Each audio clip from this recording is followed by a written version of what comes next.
The sun rose like any other morning in the wilderness, but something was off in the air. A strange tension had been brewing quietly among the tents of the Israelites. Whispers, complaints, subtle glances, seeds of rebellion were taking root, and at the center of it all was a man named Korah. Korah wasn't just any Israelite. He was a Levite, a man of status, privilege, and responsibility. He came from the same tribe that God had set apart for holy service. But it wasn't enough. He wasn't satisfied with what God had given him. And that's where it began, not with a sword, but with discontent. He pulled others into his circle, Dathan, Abiram, and On, along with 250 leaders, men of renown, respected by the people. But Korah poisoned their minds with one idea. Moses isn't special. Who made him boss over us? Aren't we all holy? Doesn't God speak to all of us too? And there it was. Pride, masked as equality.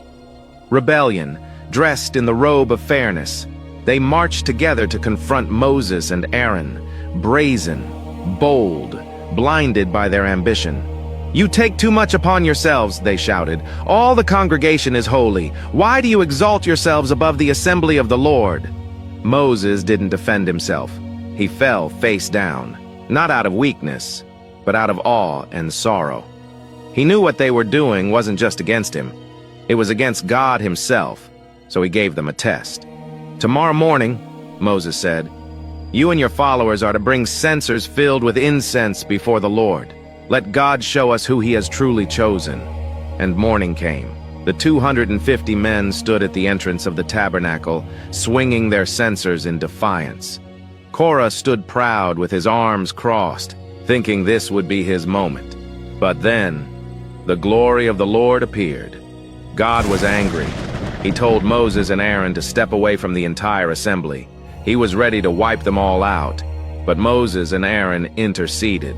They pleaded with God. "Will you be angry with the entire assembly when only one man sins?" So God gave a warning. Moses stood up and cried out to the people, his voice shaking with urgency. "Move away from the tents of Korah, Dathan, and Abiram. Don't touch anything that belongs to them, or you'll be swept away in their sin." People backed away. Mothers grabbed their children.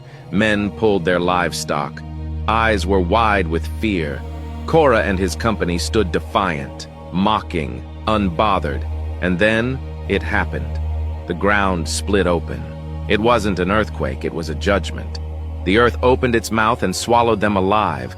Korah, Dathan, Abiram, their families, their tents, everything. And then the earth closed again. Just like that, they were gone. Fire from the Lord came down and consumed the 250 men holding censers. Not one of them survived. But God didn't let their rebellion fade into silence. He told Eleazar, Aaron's son, to gather the burnt censers from the ashes and hammer them into plates to cover the altar. A visible reminder for generations. Don't come near me unless I have called you. Don't try to take a role that I did not give. And yet, the very next day the people complained again. "You have killed the Lord's people." And judgment came again. A plague swept through the camp. Over 14,000 people died, not because God was cruel, but because they refused to learn. They refused to fear. They refused to trust the God who had already proven himself faithful time and time again. What do we learn from Korah? Sometimes rebellion looks righteous. It sounds like justice. It wraps itself in spiritual language. But God sees the heart. Korah wasn't fighting for others. He was fighting for himself. He wanted a platform. He wanted power, and it cost him everything.